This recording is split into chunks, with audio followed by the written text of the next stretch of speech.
limiting reagent.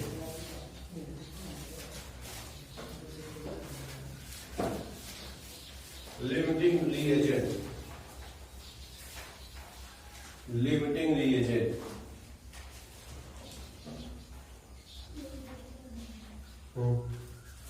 Limiting reagent.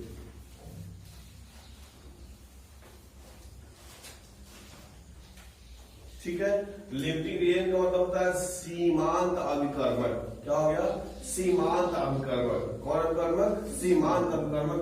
यानी कि ऐसे अभिकर्मक अगर देखा जाए, ऐसा अभिकर्मक जैसे मान लो क्या हो जो पहले खत्म हो जाए। क्या हो जाए? पहले खत्म। जैसे मान लो सपोज है कि क्या हो गया, कलम बनाना है, कलम बनाना है, तो जो कंपनी होती है कलम बनाने वाली, वो जो पैक करती है तो वो क्या करती है, जैसे आप पिक्चर में देखते होंगे, मेन जो होता है वो चलता रहता है। जैसे एक पास उधर बैठे हैं तो उनके पास केवल एक खोखा आ गया, ठीक है, दूसरे के पास क्या होता है, केवल रिफिल रहता है, तीसरे के पास कैप रहता है। अब वो चलता है तो अपने पास बैठे रहते हैं सब, और वहां से मान लो बाहर वाला आता है, ये क्या करती है, उसमें से रिफिल लगा देती है, ये वाला इधर वाला क्या ढक्का लगा देगा, यानी पूरा का पूरा काम को वहां तक पहुंचे कलम कंप्लीट हो जाती है। बात समझ में आ गया? अब मान लो क्या हो गया कि किसी के पास जो चीजें थी वो कम है थोड़ा सा, मतलब इसके पास वो जो आउटर पेन का आउटर है वो भी है, इसके पास मान लो रिफिल है वो भी है, लेकिन इसके पास कैप खत्म हो गया। तो क्या हो गया, ये तो दोनों बना रहे हैं लेकिन वहां कंप्लीट नहीं होगा, तो यानी कि पेन की बनने की जो क्रिया वो पूरी नहीं हो रही है। तो ठीक उसी प्रकार से अब क्रिया में जो भाग लेने वाले पदार्थ है, अब क्रिया में जो भाग लेते हैं उनको क्या कहते हैं, रिएजेंट कहते हैं। क्या कहते हैं? रिएजेंट कहते हैं। तो किसी पदार्थ की मात्रा मान लो कम हो जाए तो अभिक्रिया पूरी नहीं होगी, तो वह अभिकर्मक, फिर हम बात करेंगे, वह अभिकर्मक जो समय से पहले क्या हो जाए, खत्म हो जाए, समय से पहले क्या हो जाएगा, खत्म हो जाएगा, या पूरी तरह से यूज हो जाएगा, तो फिर आगे अभिक्रिया नहीं बनेगी, तो ऐसे अभिकर्मक को सीमांत यानी क्या कहते हैं, लिमिटिंग रिएजेंट कहते हैं। बात समझ में आया? क्या कहते हैं? सीमांत यानी कि लिमिटिंग रिएजेंट कहते हैं। बात समझ में आ गया? तो ये परिभाषा देखो, द रिएक्टेंट, यहां देखो ये हो गया द reactant which gets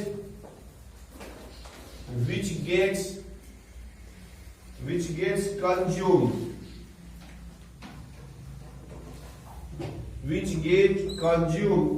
क्या कहते हैं, limits the amount of product, amount of the product,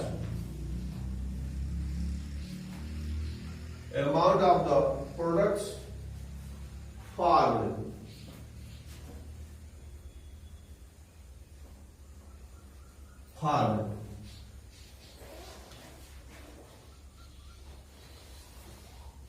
काम आने के लिख सकते हो, known as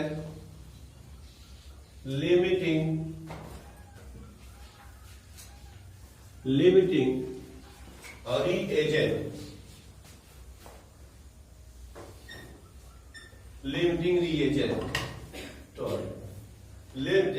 reagent,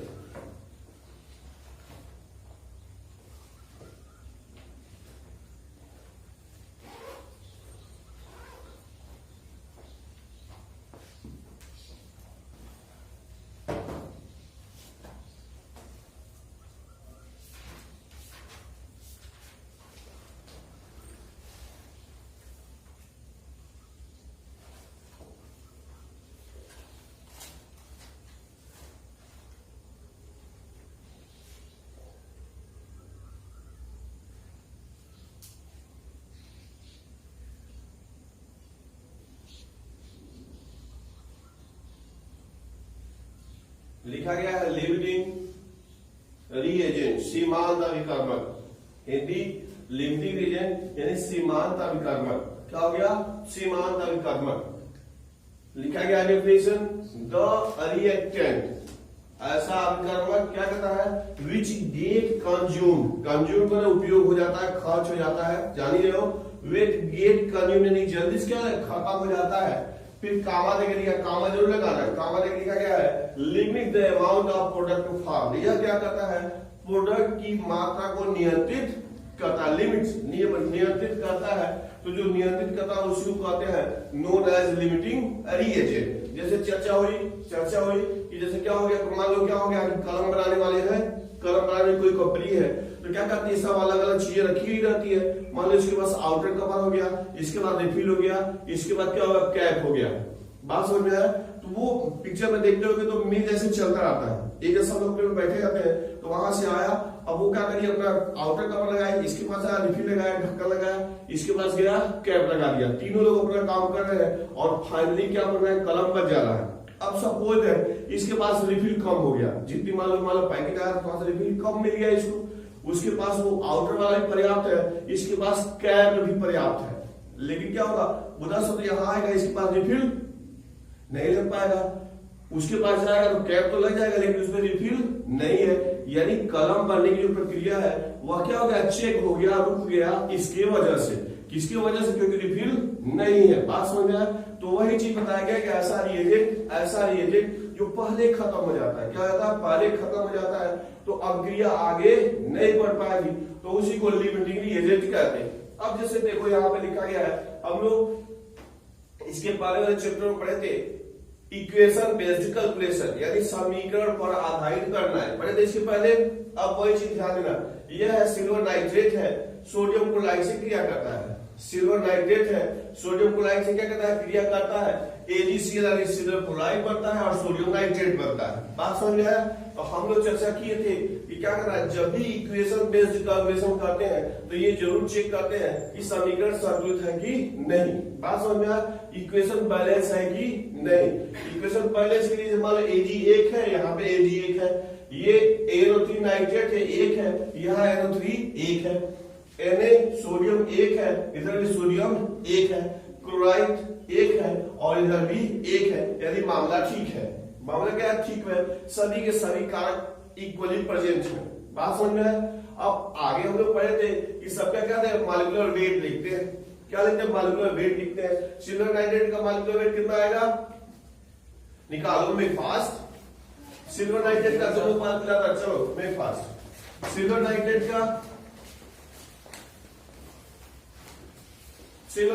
का मॉलिक्यूलर वेट, सिल्वर नाइट्रेट और सोडियम क्लोराइड का निकालो जल्दी, मेक फास्ट।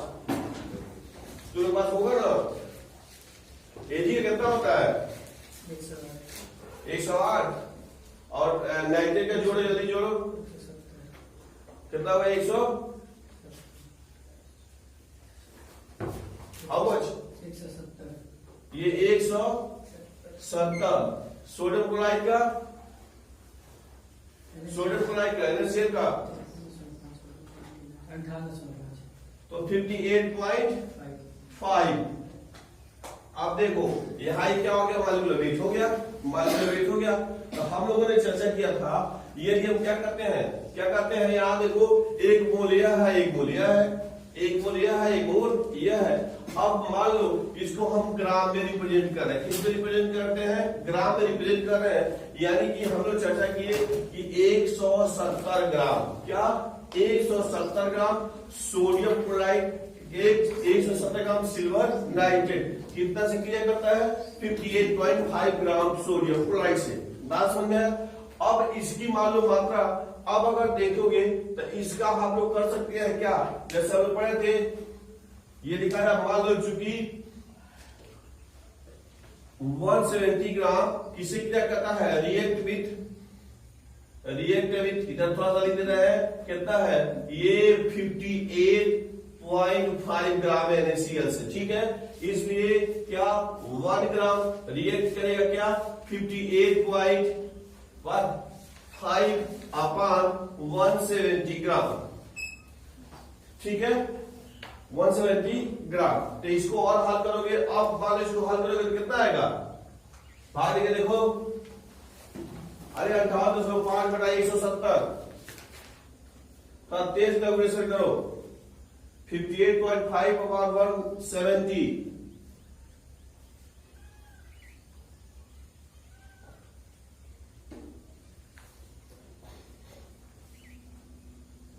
58.5 upon 170 170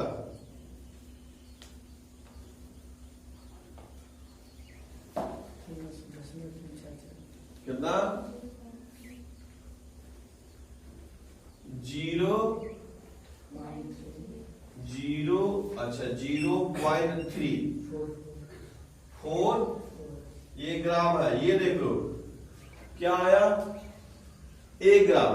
अब ये देखो अब हम लोग पास जो सामने जो डाटा निकल के आया यह क्या होगा, अगर इसका 1 ग्राम लिए है, किसका 1 ग्राम, तो इसके लिए चाहिए 0.344 ग्राम चाहिए, किसका NaCl का। बात समझ में आया।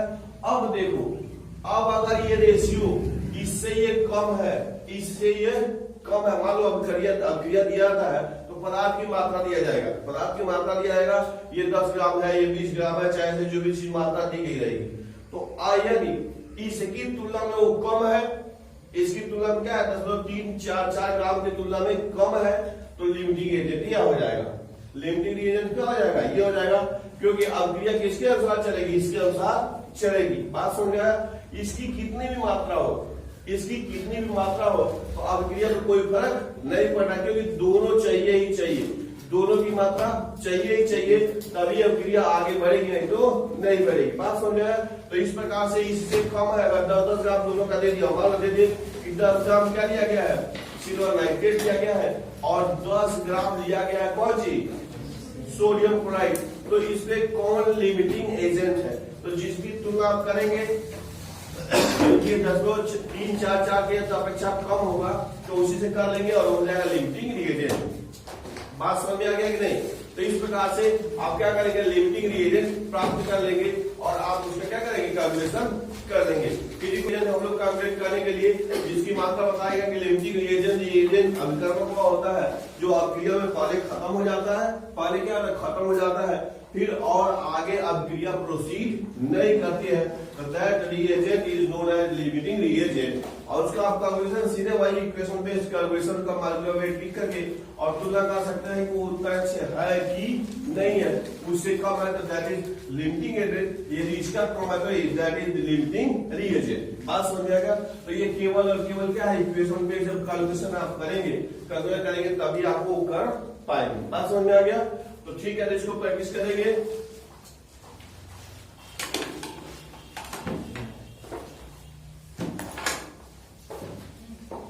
जीवन में एक बार जरूर याद करना, जैसे मान लो साइंस पढ़ रहे हो, साइंस की परिभाषा याद रहे, systematic knowledge of anything is known as science. क्रमबद्ध ज्ञान को विज्ञान कहते हैं, और क्रमबद्धता यानी कि सिस्टमेटिकटी तब होगी जब आप रेगुलर रहेंगे।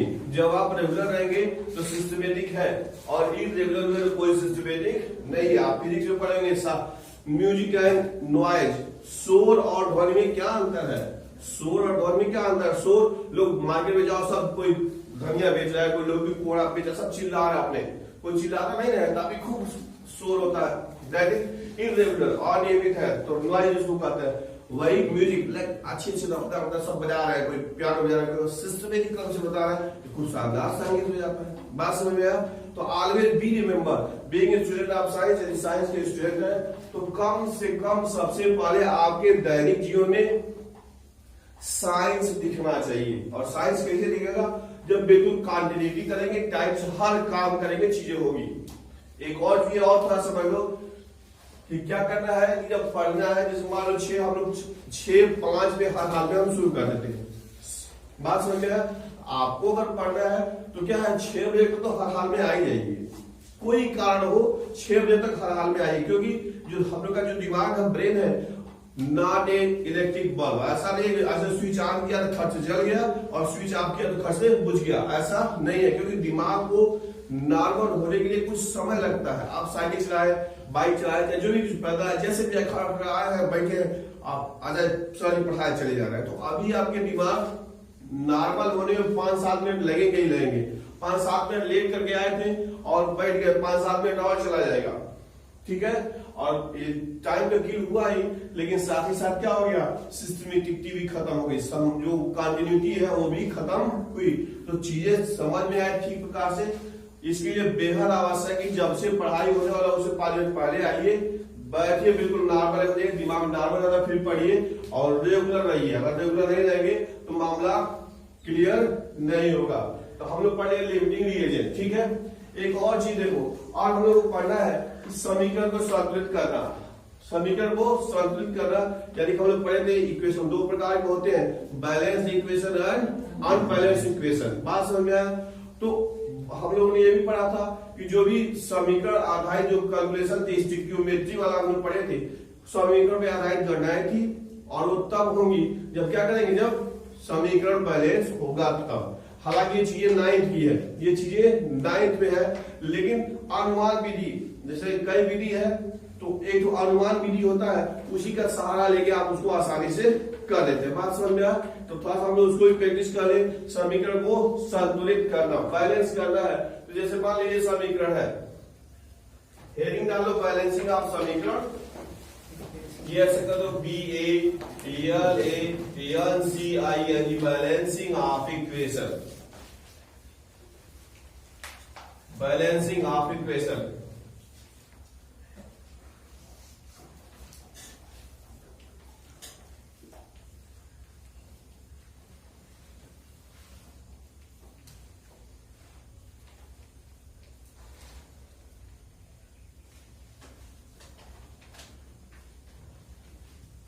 बैलेंसिंग ऑफ इक्वेशन, समीकरण को संतुलित करना, ठीक है। तो कई विधि है, लेकिन आपको अनुमान विधि पढ़ना है, कोई बहुत ज्यादा है, क्योंकि पहले जब इंटर यूपी बोर्ड होता था, आयन इलेक्ट्रॉन विधि होता था, उससे भी समीकरण संतुलित करना होता था। ऑक्सीडेशन नंबर है, उससे भी उस पर आधारित है समीकरण। तो यदि आता है तो हम लोग चर्चा करेंगे, तो केवल ये अनुमान विधि की चर्चा हम लोग करेंगे। अनुमान विधि क्या है? तुलना होता है, अनुमान से अपना करते हैं। उसमें क्या करते हैं, हाइड्रोजन और ऑक्सीजन को सबसे बाद में संतुलित करते हैं। क्या करते हैं? अनुमान विधि में हाइड्रोजन और ऑक्सीजन को सबसे बाद में संतुलित करते हैं, उसके पहले की चीजों को संतुलित कर देते हैं। और उसके पहले की चीजों को संतुलित करने के लिए जो भी अभिकर्मक या उत्पाद बना होता है, उसके पहले उचित संख्या से गुणा करते हैं। ऊपर से उचित संख्या से क्या करते हैं? गुणा करते हैं। लेकिन उसके पहले यह भी जानना जरूरी होता है, क्या समीकरण संतुलित है कि नहीं। पता है समीकरण संतुलित हो और उसको फिर क्या करने के लिए, संतुलित करने में अपना दिमाग खर्च करें। बात समझ में आ गया? तो इस प्रकार से क्या करेंगे, समीकरण को संतुलित करेंगे। तो पहले देखिए, चेक इट, यह बैलेंस है कि नहीं है। यहाँ देखो क्या है, एक है, यहाँ पे एक है, इसका काम ठीक है, लेकिन अब आया बीच पे ये क्लोरीन है, नहीं यहाँ गड़बड़ लिख दिया गया, लिखा गया गड़बड़, क्या हो गया, ये Cl2 है, I2 है, Cl2 है, I2 है, यहाँ आया Ki है, पोटेशियम आयन, ठीक है। बात समझ में आ गया? ये हो गया Ki हो गया, Cl2 हो गया, KCl और I2, ठीक है। यहाँ देखो ये सही, ये है, ये बराबर है, ये आयोडीन देखो यहाँ पर 1 है और इधर क्या है, 2 है, ठीक है। तो कभी भी हमको जो अंक लिखना है, डिजिट लिखना है, वह इसके इधर नहीं लिखना है, हमेशा हम पहले लिखेंगे, इधर नहीं लिखेंगे। बात समझ में आया? क्योंकि वो समझ रहे हो क्या है, इधर लिखने का मतलब क्या है, ये उसकी परमाणुता होती है। क्या होती है? परमाणुता होती है, वो फिक्स होता है। जैसे पढ़े हो, ऑक्सीजन का O2 लिखते हो, क्लोरीन का Cl2 लिखते हो, ठीक है, नाइट्रोजन का N2 लिखते हो, अभी हीलियम या आर्गन खाली एक ही लिख देते हो। बात समझ में आया? तो उसकी परमाणुता को प्रदर्शित करता है। तो इसके इधर हम नहीं लिख सकते, उसके पहले ही मल्टीप्लाई करना है, जिससे गुणा करना है। तो यहाँ देखो क्या हो गया, आयोडीन इधर 1 है और उधर 2 है, तो इधर हमने क्या किया, 2 बढ़ाया, क्या किया, 2 बढ़ाया। तो आयोडीन तो हो गया, लेकिन ये क्या हो गया, ये भी 2 हो गया, ये 2 हो गया। तो यहाँ पे देखो, यहाँ आप 2 बढ़ा देते हो, यहाँ पे भी 2 बढ़ा दिए, तो 2 बढ़ा दिए क्या हो गया, ये पोटाश तो ठीक हो गया। क्लोरीन देखो 2 इधर है, 2 इधर है, आयोडीन किधर है, 2 इधर है, 2 इधर है, पोटाश जो है इधर 2 है और ये 2 है। तो ये क्या हो गया, समीकरण संतुलित हो गया। कोई दिक्कत किसी को इसमें से? कोई दिक्कत? तो क्या करना है, आपको अनुमान करके ही करना है। अनुमान करेंगे तो पहले वाला फिर लिखो, इसको मिटा दे रहा था, आपने मन से कर लो इसी चीज को, इधर लिख दिया, इसको काट दिया, इसे फिर अब करके देखो, समीकरण लिखो, संतुलित करो।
हो गया, पहला रखा ये सब। दूसरा वाला लिखो, PbS plus H2O2 gives PbSO4 plus CH2O। हो गया। पहले संतुलित है कि नहीं चेक करते हैं। Pb इधर एक है, इधर एक है, इधर सल्फेट एक है, सल्फर इधर भी एक तो सल्फर है, कोई दिक्कत नहीं। इधर हाइड्रोजन 2 है, उधर हाइड्रोजन 2 है, लेकिन ऑक्सीजन इधर 2 है, इधर कितना है 2 है, और इधर कितना है 4। यहाँ है एक, यह है, बहुत इंसाफी है, बराबर नहीं है। तो बराबर करने के लिए मान लो केवल हाइड्रोजन ऑक्सीजन का बढ़ाया है, बाकी सब ठीक है भाई। लेड का बराबर है, सल्फर का बराबर है, कौन सी गड़बड़ है हाइड्रोजन और ऑक्सीजन।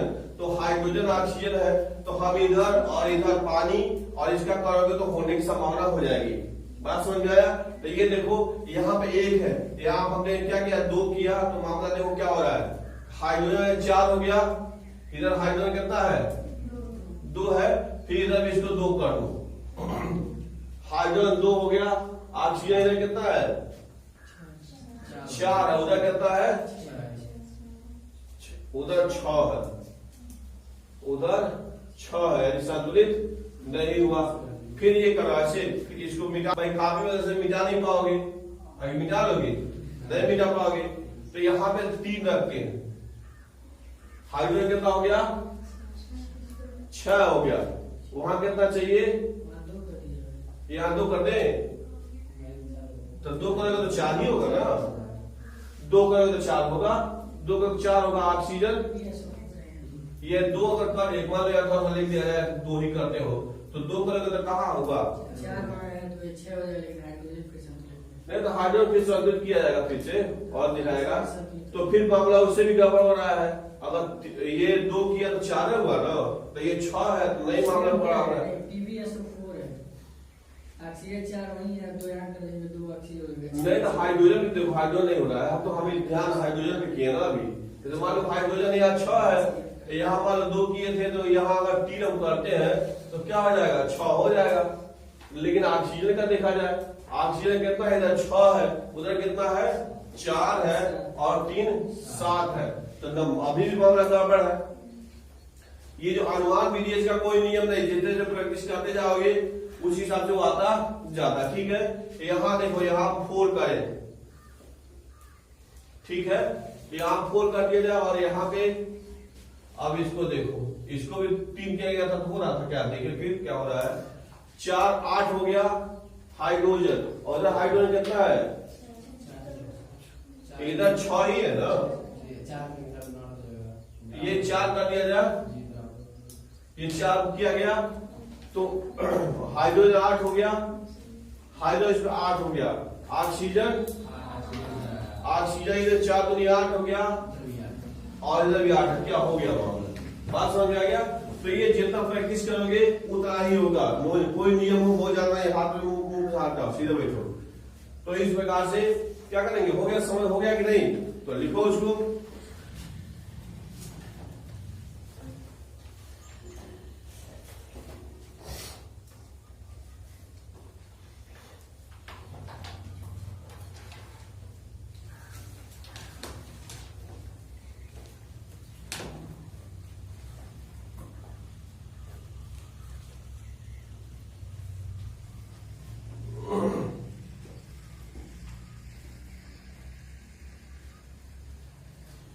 लिखिए